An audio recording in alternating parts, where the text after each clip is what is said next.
organización o va a reducir el estrés? Bueno, yo diría que reduce el estrés, pero también quisiera enfatizar que el ISO 9000 no es suficiente, sino que también se necesitan buenas prácticas de administración. ¿Y por qué los gerentes deben entonces de estar más informados acerca del estrés en el trabajo? Hoy día deben de estar informados porque en una época de recesión hay que hacer lo más posible para ser eficientes y competitivos. Entonces, al reducir el estrés se incrementa la productividad y hoy día es mucho más importante que cuando la economía no está en etapa de recesión. La siguiente pregunta, vamos a México, por favor. México, adelante, su pregunta, por favor. Sí, bueno, hablo de Colegio de Bachilleres del estado de Sinaloa, de Guamúchil, Sinaloa. Sabemos que existen varias estrategias para reducir el estrés, como ustedes lo han recomendado en esta interesante conferencia. Pero quiero hacerles una pregunta muy concreta. Desde su experiencia, ¿cuál ha sido la medida más efectiva que han tomado las organizaciones para combatir el estrés y mejorar la productividad? Y si existen casos específicos para instituciones educativas. Muchas gracias.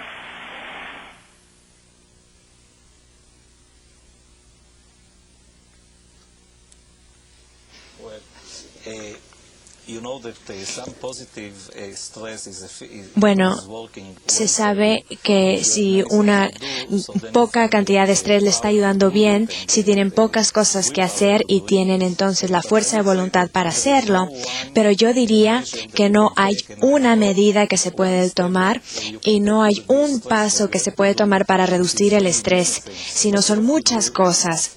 Lo que se tiene que hacer es asegurar que la gente sepa a dónde vas como gerente y que la gente esté trabajando en un ambiente cómodo.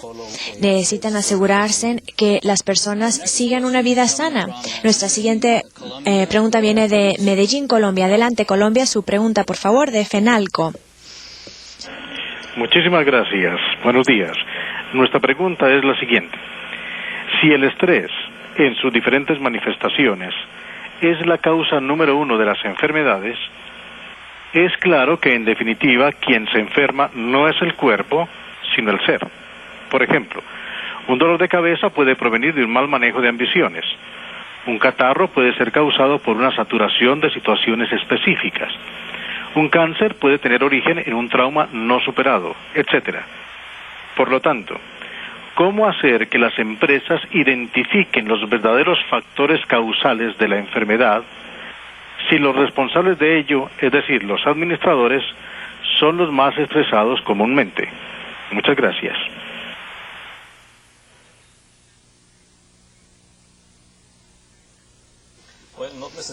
Bueno, no necesariamente. Por ejemplo, si usted está en control, tiene menos estrés. El problema es cuando no tiene control sobre su destino, sobre su puesto actual, sobre las decisiones que se toman.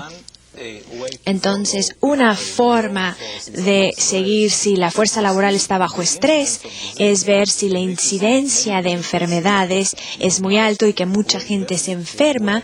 Entonces, a lo mejor usted puede ver claramente que la gente está bajo altos niveles de estrés y se tienen que tomar medidas para disminuirlo. Nuestra siguiente pregunta viene de Sabinas, Coahuila. Adelante, México, su pregunta, por favor. Buenos días. Buenos días. Primero me gustaría saber si las estadísticas acerca de las enfermedades o el nivel de estrés son comparables entre países como México y Estados Unidos. Y segundo, una dirección presionante y coercitiva es una forma inadecuada de dirección. ¿Recomendaría cursos de liderazgo para establecer una cultura de calidad total? Y se ha establecido que es conveniente dar seguridad e independencia a los trabajadores. ¿Bajo qué condiciones tendría que darse esto para que efectivamente se eleve la productividad en lugar de disminuir debido a que el personal no trabaje?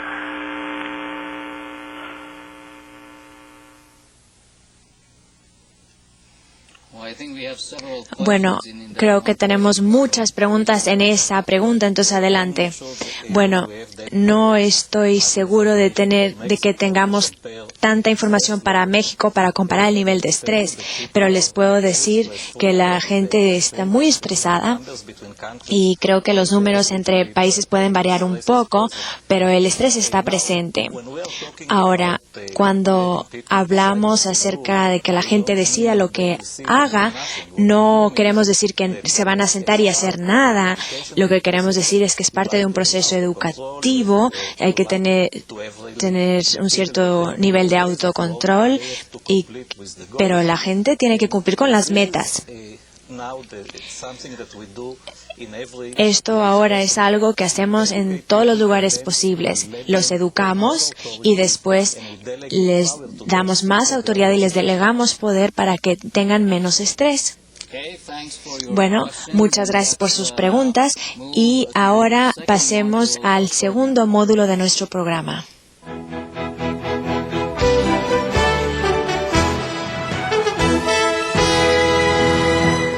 Bueno, gracias por estar aquí con nosotros. Aprecio su disposición para contestar mis preguntas y las que vendrán de nuestra audiencia.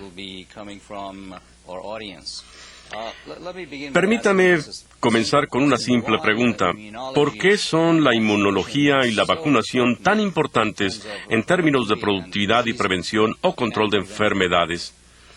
Bueno, como pediatra pudiera comenzar a responderle haciendo referencias al éxito tremendo que ya han tenido las vacunas en la prevención de enfermedades. En países que tienen programas amplios de vacunación, la mayoría de las enfermedades contra las cuales hemos inmunizado han sido eliminadas prácticamente. Por ejemplo, en Estados Unidos hemos visto reducciones de alrededor de un 99% en la mayoría de las enfermedades contra las cuales vacunamos. Algunos ejemplos recientes son muy relevantes a mi práctica de enfermedades infecciosas, como son la casi eliminación de las causas comunes de la meningitis bacterial en los niños. Muy bien, ¿y cuánto debe de saber de inmunología e inmunización una persona común y corriente, alguien como un educador o un administrador? Bueno, yo creo que es muy importante saber cuáles son las consecuencias de las enfermedades que estamos previniendo, porque en muchos países la mayoría de las personas nunca han sido testigos de enfermedades severas, así como el sarampión, la difteria y el tétano neonatal. Esto es así por el éxito de la vacunación. Y por eso pienso que es importante que todos entendamos los riesgos y no nos dejemos asustar por rumores de las vacunas. Sobre todo que no sea mayor el temor de los posibles efectos adversos que el de la aplicación de la vacuna misma. Debemos estar convencidos que entre mayor sea el porcentaje de vacunación en una población, más difícil será que la enfermedad circule. Exactamente. Es importante que todos entendamos que las enfermedades contra las cuales hemos tenido éxito a través de las inmunizaciones todavía existen, como el caso del sarampión. Si una comunidad permite que bajen a un poco las tasas de vacunación, de inmediato ocurren casos nuevos de esta enfermedad. La tosferina se mantiene todavía como un gran problema por todo el mundo, aún en países que tienen una alta cobertura de programas de vacunación contra ella. Por esto es muy importante que un alto porcentaje de la población siempre esté vacunado para evitar nuevas incidencias.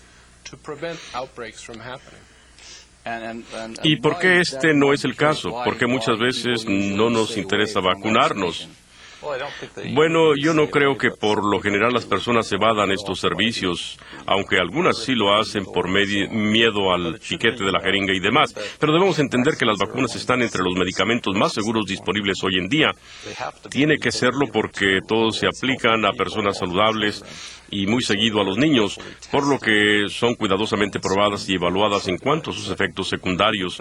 Todos debemos tener claro que cuando recibimos cualquier vacuna estamos recibiendo una sustancia muy segura y confiable.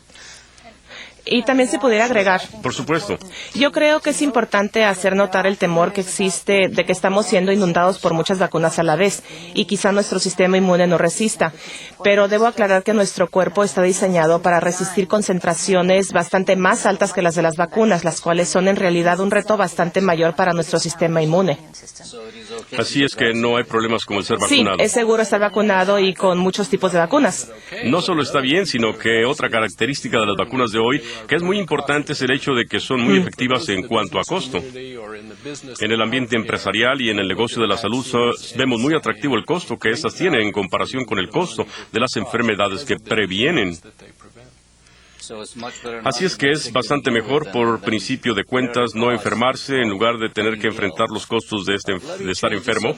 Permítame cambiar un poco el tema. ¿Por qué la influenza, el sarampión y la hepatitis B son áreas prioritarias para los esfuerzos de prevención ahora a través de inmunizaciones y promoción de vida sana?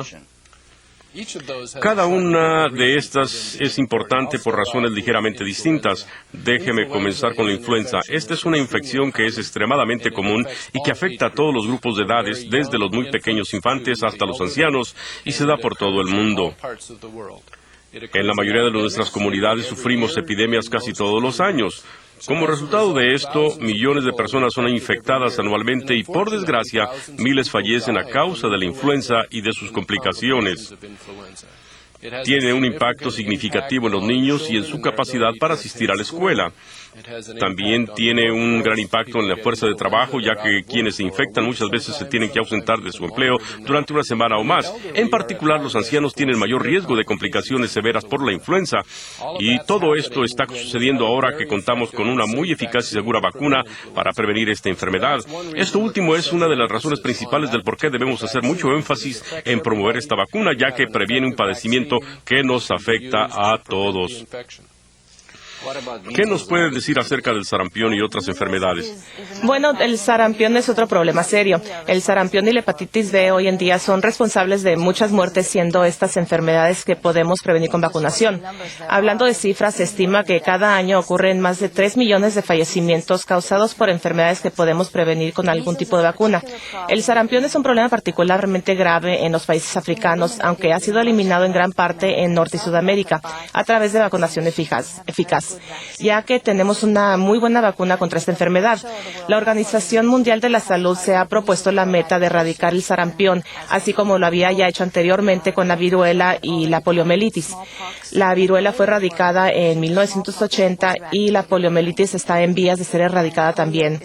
Así es que el sarampión es el que sigue, pero siendo una de las enfermedades más contagiosas que se conocen, se necesita inmunizar un muy alto porcentaje de la población para poder bloquear su transmisión. Y esto no sucede en muchos países. Y como ya mencionó Mark, aún en Estados Unidos, cuando se ha reducido la cobertura de vacunación, hemos visto nuevos brotes de la enfermedad, como fue el caso a principios de los años 1990, cuando aparecieron 50,000 casos de sarampión. ¿Y qué nos dice del virus VIH y de la temida enfermedad que se desarrolla de la infección VIH? Bueno, el VIH es un reto muy particular de vacunación. Se está realizando un intenso trabajo ahora para desarrollar una vacuna VIH y tenemos esperanzas que pronto lo logremos. El problema con el VIH es que este cambia sus características continuamente en distintas poblaciones y con el transcurso del tiempo. En consecuencia, tenemos que resolver aquí retos científicos y retos del sistema inmune para poder desarrollar una vacuna eficaz. Pero no hay duda que esto sería un gran paso en nuestro esfuerzo a nivel mundial para combatir la enfermedad que conocemos como SIDA y que es causada por el VIH. Comentemos ahora los avances logrados en el campo de la inmunización. ¿Cuáles son algunos de ellos? Bueno, sí se han logrado algunos avances. Los avances más experimentales están todavía en proceso de desarrollo, pero tenemos ya diversas áreas nuevas que lograrán resultados en un futuro cercano gracias a investigaciones básicas sobre inmunología. Entre mejor entendamos cómo funciona nuestro sistema inmunológico, más conocimientos podremos aplicar para crear nuevas vacunas. Y un tipo de vacuna en el que yo tengo mucho interés es la vacuna ADN. En este tipo de vacuna, en realidad, se introduce al medio infectado ADN de un microbio que codifica una proteína que, bajo ciertas circunstancias, genera una respuesta inmunológica muy robusta, por ejemplo, contra la influenza. Este método todavía no está aprobado para uso práctico, pero es un interesante desarrollo nuevo cuyos resultados se verán en pocos años.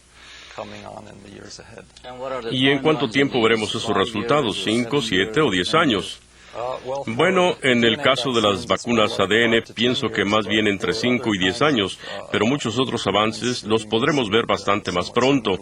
Avances como en el que podamos aplicar una vacuna oral y no una vacuna inyectada. Muy bien. Yo también he estado involucrado recientemente en algunos proyectos encaminados hacia nuevos avances en vacunación. Uno de ellos se relaciona con diferentes mecanismos de aplicación de vacunas. Se mencionó ya la vacuna oral, pero también existen ya vacunas que usted puede administrar utilizando simplemente un atomizador para rociarla sobre su nariz. Hablamos ya sobre la influenza y esta es una de las vacunas que se están desarrollando para poder administrarse en poco tiempo, simplemente con un atomizador nasal. Esto facilitará muchísimo nuestra habilidad para aplicar esta vacuna a nivel mundial. Estos son avances a corto y mediano plazo y de alcance global. ¿Estarán disponibles a todas las comunidades del mundo o solo a ciertas regiones? Bueno, muchos tipos de vacunas nuevas son o muy costosas o muy limitadas en número para hacerse disponibles en los países más pobres. Y un problema adicional para las empresas productoras de estas vacunas es que no tienen mucho margen de utilidad en su distribución en estos países, por lo que existe ahora una creciente presión por generar vacunas menos costosas y más estables, como las investigaciones sobre la vacuna ADN. Pero sí existen algunos avances de estrategia de aplicación que están ya disponibles para todo el mundo. Uno de ellos es en el que he estado involucrado aquí en Estados Unidos. Es la utilización de escuelas como sedes para administrar vacunas. Todos los niños están allí diariamente y las escuelas ofrecen siempre un ambiente muy adecuado para la aplicación de vacunas, asegurándonos también que todos los de edad escolar sean inmunizados. Esta es una estrategia que se puede aplicar a nivel mundial y ha sido muy eficaz aquí en Estados Unidos para ayudarnos a elevar las tasas de vacunación que se requieren para evitar nuevos brotes de las enfermedades mencionadas. Otra cosa en la que hemos venido trabajando es en mejorar nuestra habilidad para monitorear qué personas han sido vacunadas con cuáles vacunas. En Estados Unidos existe un esfuerzo para desarrollar una base de datos computarizada que lleve el registro de inmunización de todas las personas, de tal manera que si usted va con un médico y es inmunizado, y luego va con otro doctor o con otra clínica, estos últimos podrán consultar su historial de vacunas y evaluar exactamente cuáles requiere usted ahora. Este tipo de esquema tecnológico ya está disponible en muchas partes del mundo y pienso que gradualmente se irá diseminando a más comunidades a medida que veamos los éxitos de quienes lo implementan ahora. ¿Y dónde es el mejor lugar para obtener información sobre vacunación e inmunización? ¿Cuáles son algunos de los recursos informativos disponibles para el público en general? Bueno, yo creo que la Organización Mundial de la Salud y el Centro de Control de Enfermedades en Atlanta, Estados Unidos, tienen sitios web muy buenos que ofrecen información detallada sobre la seguridad de diferentes vacunas, sobre las enfermedades que estos patógenos causan y sobre las fechas de aplicación de las vacunas. También ofrecen números de teléfono que son accesibles desde cualquier parte del mundo. Entonces, lo mejor que podemos hacer es ir a estos sitios web y obtener todo tipo de información. Sí, mucha. Sí, pero para comenzar, la otra fuente que debemos utilizar es nuestro propio médico. Visite a su médico si tiene usted dudas sobre ciertas vacunas o simplemente desea más información. La mayoría de los médicos deben de estar actualizados con respecto a los tipos de vacuna y métodos de aplicación más recientes y le podrán contestar muchas de sus dudas. Adelante. Bueno, si usted visita el sitio web de la Organización Mundial de la Salud, obtendrá información que lo convencerá que las vacunas sí funcionan, ya que es impresionante ver ahí las estadísticas de reducción de incidencia de enfermedades de país a país a medida que se han introducido las vacunas correspondientes. Si tiene cualquier duda sobre la efectividad de cierta vacuna, le recomiendo que visite este sitio web. Existe un problema de percepción con respecto a que las vacunas pudieran no funcionar o inclusive inducir enfermedades al aplicarse en las personas. Esta es una percepción muy común con algunas vacunas, como la de la influenza. En realidad esto no es cierto, pero este es el tipo de rumor que se pasa fácilmente de una persona a otra y muchas veces desanima a las personas a no vacunarse. Yo sugiero a todos ustedes consultar con su médico y o con alguna otra persona de confianza sobre la inmunización y los beneficios esperados. Esto es a nivel individual. Como un particular, yo debo hablar con mi médico al respecto y, pues, consultarlo periódicamente. Sí, a nivel individual, su médico es la mejor persona que le puede aconsejar en cuanto a usted y a sus hijos. Creo que es muy importante que enfaticemos que la inmunización de adultos es muy necesaria y que salva muchas vidas. Tocamos un poco el tema de la hepatitis B, pero esta es una causa muy importante de pérdida de productividad por enfermedades. Puede ser causa de cáncer del hígado y de cirrosis durante nuestra vida de adultos. Es muy importante hablar sobre todo esto con su médico, ya que existe una vacuna muy segura contra hepatitis B. Y siguiendo el tema de la productividad, como directivo o como alguien responsable de otras personas, ¿cuál debe ser mi rol para mantener a mi gente libre de enfermedades? Bueno, yo creo que es importante ofrecerles a todos capacitación y orientación sobre las vacunas mismas para motivarlos a aceptarlas. No hay duda que una fuerza de trabajo no inmunizada no es productiva como podría ser. La influenza es solo un ejemplo de esto.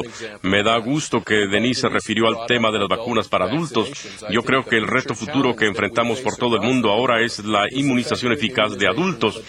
Generalmente hacemos buena labor con los niños, pero tenemos a muchos adultos en las organizaciones y comunidades que no están inmunizados como deberían, y existen ahora algunas nuevas vacunas en desarrollo que están diseñadas directamente para ellos. Un ejemplo es la vacuna de la tosferina, la cual típicamente la habíamos aplicado solo en los niños, pero recientemente hemos descubierto que la tosferina afecta también a los adultos, y que estos muchas veces son los que transmiten infección a sus hijos. Por lo tanto, para proteger a todos, yo considero que será cada vez más importante inmunizar a los adultos contra más y más enfermedades, por lo que en cuanto a los directivos, yo recomendaría que ellos se hagan más conocedores y competentes sobre los últimos avances en este ramo y lo puedan compartir con todos sus colaboradores. ¿Hay algunos ejemplos de organizaciones o empresas o inclusive países que sean más proactivos en esta área? Bueno, les puedo informar que ciertamente en Estados Unidos ha habido un creciente esfuerzo para promover la inmunización de adultos, principalmente con el liderazgo del Centro CDC de Atlanta, pero también las empresas de servicio de salud en este país están viendo con más interés este asunto, ya que para ellas es más económico lograr que sus asociados sean inmunizados y no tener que pagar los costos de estas enfermedades. Muy cierto. ¿Y cuáles son algunos de los impedimentos para los adultos? Usted dijo que la vacunación e inmunización de adultos es más limitada que en los niños. ¿Cuáles son algunos de los obstáculos de comportamiento? ¿Por qué no nos vacunamos? Yo creo que la vacunación se considera más como un mecanismo preventivo para niños y no tanto para adultos. Y pienso que los adultos consideran que se van a enfermar, pero no tendrán consecuencias serias. Esto no es realista, pues solo viendo las estadísticas sobre la influenza, si me permiten, tenemos entre 20 y 40 mil muertes al año a causa de la influenza en adultos solo en Estados Unidos. ¿Tanto así? Así es, y esto bastante más de lo que muchos piensan, solo hablando en adultos. Así es que es muy importante que todos los adultos de nuestra audiencia reflexionen que sí hay vacunación después de la niñez. El otro problema que desafortunadamente se tiene en el caso de muchos adultos es que no visitan a su médico con la frecuencia que deberían. Los niños sí lo hacen, o más bien los padres de los niños sí tienen el hábito de llevarlos rutinariamente a revisiones, pero los adultos, sobre todo cuando ingresan a la fuerza laboral, tienden a olvidar esta necesidad y van desactualizándose con respecto a la vacunación y a los beneficios de recibir algunas vacunas a través de visitas periódicas al médico. ¿Y qué tan seguido debería yo hacer esto? ¿Se trata de algo que deberíamos hacer mensualmente o 2 veces al año? ¿O cuál es el periodo de tiempo máximo para consultar a un médico? Bueno, si se trata de ver a un médico, si tiene acceso a la vacuna de la influenza, se le debe pedir que nos la aplique. Muchos empleadores la ofrecen también y quisieran que todo su personal estén al día con esta vacuna. Y depende mucho en la situación individual de cada quien, pero hay algunas condiciones o padecimientos que hacen que las inmunizaciones sean muy importantes para todos los adultos. Yo los invitaría a todos a por lo menos hacer una próxima visita a su médico o centro de salud para hablar sobre esto, para conocer el grado de riesgo de enfermedades que cada quien tenemos y para así saber qué vacunas podrían ser más importantes para usted que para los demás. Ya que nos estamos acercando al final de este diálogo, ¿existe algún otro aspecto de importancia para todos que deberíamos abordar? Por ejemplo, ¿qué nos pueden comentar sobre los últimos desarrollos en cuanto al VIH del SIDA u otros avances claves? Bueno, se han realizado algunas pruebas clínicas recientemente sobre la vacuna VIH que han fracasado, por lo que yo pienso que en cuanto a esta enfermedad, estamos todavía muy lejos de contar con una vacuna eficaz, aunque existe mucha investigación al respecto, pero quizás en el caso de otras enfermedades virales ya se tienen más avances. Sí, yo quisiera mencionar que de la inversión y gasto total que se realiza en actividades de investigación y desarrollo farmacéutico, solo una pequeña fracción se asigna a la investigación de nuevas vacunas, quizá entre 2 y 3%, y la mayoría se va al problema de tratamiento. Yo pienso que aquí tenemos un problema porque las utilidades económicas derivadas de los esfuerzos de tratamiento son menores que las que resultan de la prevención de enfermedades. Y por esto debe realizarse un mayor esfuerzo humano y de recursos en la investigación de vacunas.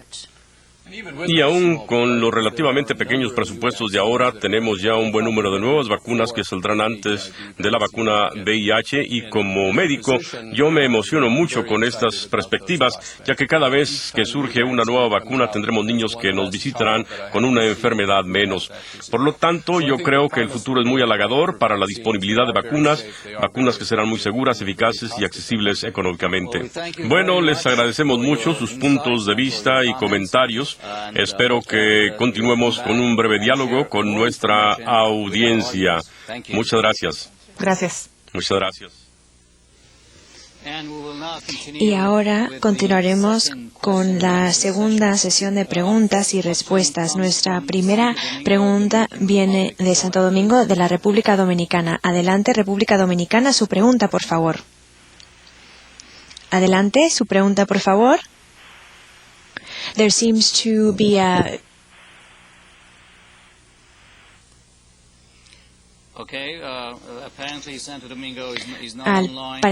parecer Santo Domingo no está en la línea y volvemos